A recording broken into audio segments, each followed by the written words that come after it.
Hi friends, today I wanted to do some more of these photo breakdowns I've been doing. I've been enjoying them.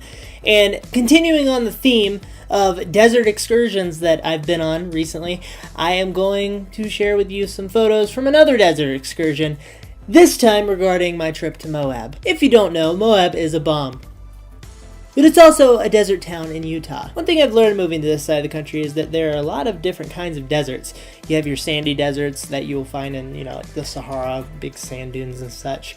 You have your Nevada desert, which is sort of this light brown, tannish, dirt, rocky thing with lots of Joshua trees and cacti. In Utah, the desert is a bit of a gradient. In fact, all of Utah is basically a desert. The Salt Lake Valley, where I live, is in fact a desert, but it doesn't quite look like one unless instead of sand dunes or red rocks, you have like yellow grass and no trees, and it's just dry. Isn't nature neat? Now, I made a video where I embarked on a photo walk in Moab, and 2 of the 3 photos that I'm going to be talking about here were actually featured in that photo walk, and I will link to that somewhere. In fact, I spoke about some of these photos, so hopefully I will be able to add some interesting thoughts to that. The first photo that I want to talk about today is this one. I should really get a seatbelt. I captured this photo near the end of my photo walk, and it was a very lucky photo.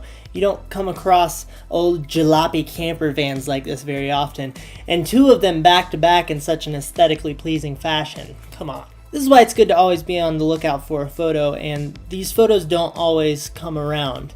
You have to be prepared for that in photography. If you know me, you know I like to have humanity in my photos, so this guy was crucial. I tried to catch him in a bit of a stride away from the camper van. Another interesting thing about this photo is that I shot it in portrait orientation. It allowed me to work in all of the interesting elements that gives this photo context and gives you an idea of the interesting environment that is Moab, as well as creates a nice layering. The way that the camper van is layered on top of the trees, which is layered on top of the cliffs, which is layered on top of the sky, gives you a lot of interesting information. On to the next one. This next one was actually taken with my iPhone. I really like the lighting in this photo. I really like how the Jeep has some light on it as well. And I think that the color palette is one of the more interesting parts about it. You have some orangey brown colors as well as a lot of black and just a smidgen of silver.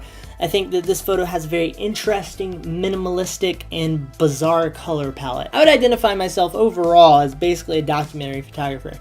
I think that the story I was able to tell here was interesting because what happened here was the cliffs of Moab, which are normally these sheer hundreds of foot tall cliffs, turned into temporary waterfalls when a rainstorm came through.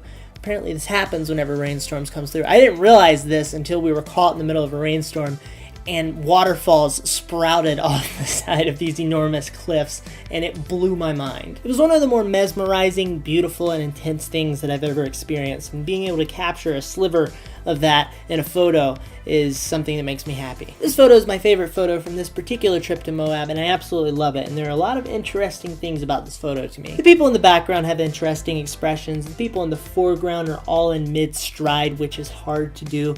And I also appreciate that 3 of the 4 people have skateboards. I don't know if the 4th girl had a skateboard, but you don't see it, which lends this idea of having a group of 3, which is a really solid guideline to go by in photography. The amount of environment in the photo gives it a strong sense of environment and context and makes the photo more engaging. I appreciate the leading line of the road going all the way back to the red cliff in the background, which is fantastically interesting as well, and gives you an indicator of the type of landscape that this town is in, as well as the layering of the elements here, where you have the road, you have some trees on the side, and then you have the cliff and then the sky. Even though the photo has a good bit going on, it feels symmetrical because of the way things are laid out. Another thing that I'm glad to have timed right here is the separation in the photo. What I mean by this is for example, the separation of the heads of the people from the cars in the background. They're not bumping into each other. Nothing feels like it's clipping or weird. Even the person way in the background near the cars is in the middle of the 2 people on the left of the foreground. The group of 3 people in the, we'll call it midground, have a nice separation between them as well. A lot of times you'll have a leg going into a pelvis, or like half of a face coming out of another face. It doesn't feel right. And throughout all of these photos, I love that I was able to tell the story of this little town of Moab, which is a really spectacular place. It's one of my favorite places on the planet. I would encourage you to go visit it one day if you get the chance. But that's it for this video. I hope you enjoyed it. I hope it was helpful. Please feel free to engage with me, and I will engage with you too. Goodbye.